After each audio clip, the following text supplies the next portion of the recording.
Hello, BookStack. Josh here, doing my book haul video today. So today I got some the books that I ordered for my birthday, so I got those in. But also we went to the library today, and they have a little stand right at the front of the library where you can buy some of the books that they're, some old books or books that they have overstocked or that they just don't want to put on the shelves. Libraries don't carry a lot of paperback books, so sometimes when people donate paperback books, they'll just put them on a bookshelf and people can buy them. So that's what I did today. I bought some books. I buy way too many, so don't judge me.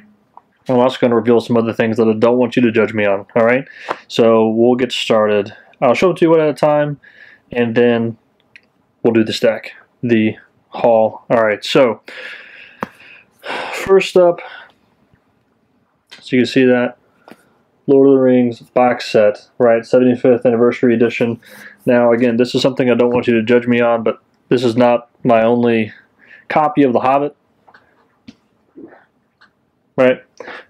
I also have another one that's probably at my parents' house, and it's also not my copy of the other books. All right, but see, this is kind of too wieldy, right? It's a little big to carry around, and plus I like to kind of keep my books in good order, and paperback book that's that thick is just going to be hard to keep straight. So anyway, so I bought the box set with the individual paperback, so pretty excited about that.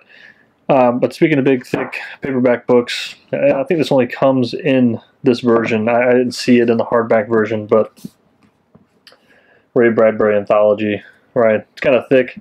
This is it's about 900 pages, but it's 100 short stories. So you got to think, 100 short stories, average of 9 pages each. That's not bad. But I love Ray Bradbury. If you've never heard of him or you never read anything by him, the big one everybody knows, Fahrenheit 451. You probably read it in high school. If you didn't, you should. And we may even read it on this channel.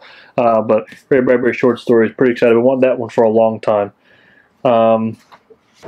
Here's another one I don't want you to judge me on.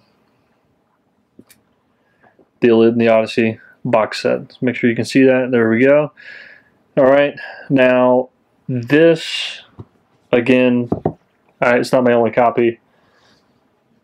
I have these, right? These are small, little, itty-bitty guys here. Kind of tough to read, right? Nice, convenient to carry around, but I wanted this one. I wanted it for another reason, and I'll tell you about that in just a second.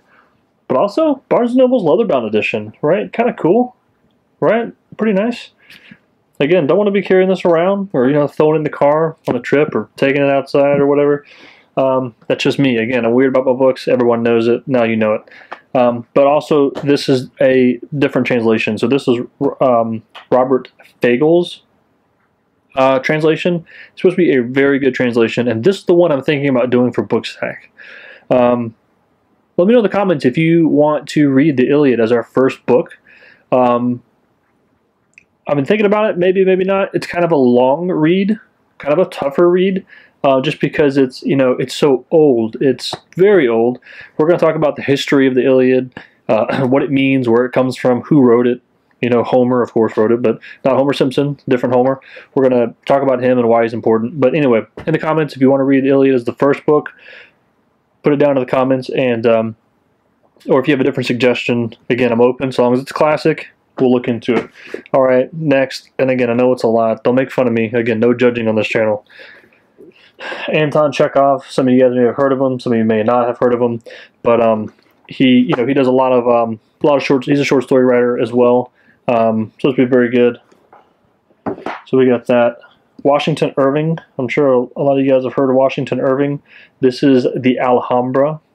All right, so this was really old. This was a gift given to someone Christmas. See if you can see it. Maybe it's not gonna show. 1926, right? So that's kind of cool. Got this one at the library. Got the Anton Chekhov at the library. Got this one at the library. Thought it was really cool, so I decided to pick it up. And this one, so not quite a classic, not quite literature, but The Innovators, Walter Isaacson. Heard it's pretty interesting. And you know, it's one thing I want to do. We're innovators, of course. I mean, I'm using YouTube to talk to you about books. So again, that's an innovation in itself, and it's amazing what these innovators have been able to do, and the great things they've been able to do in the world. And we just want to take advantage of those, because with going back to Spider-Man, with great power comes great responsibility.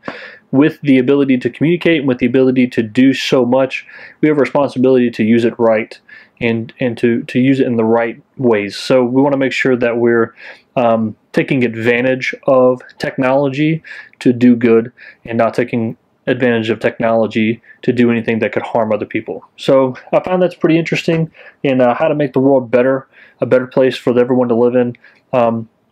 So anyway, that's my book haul. I'd stack them up tall, but I don't think, one, I could get it in the picture, and two, it's pretty heavy. But again, no judgment here. Of course, I have multiple copies of books. You should have multiple copies of books. If you don't, hopefully you will soon. Hopefully you'll have 3 or 4 copies in your house as the family begins to read these books together. Anyway, if you like any of these books, or if you have any thoughts or comments on them, put it in the comments below. Don't forget to like, comment, and subscribe, and I'll catch you in the next video.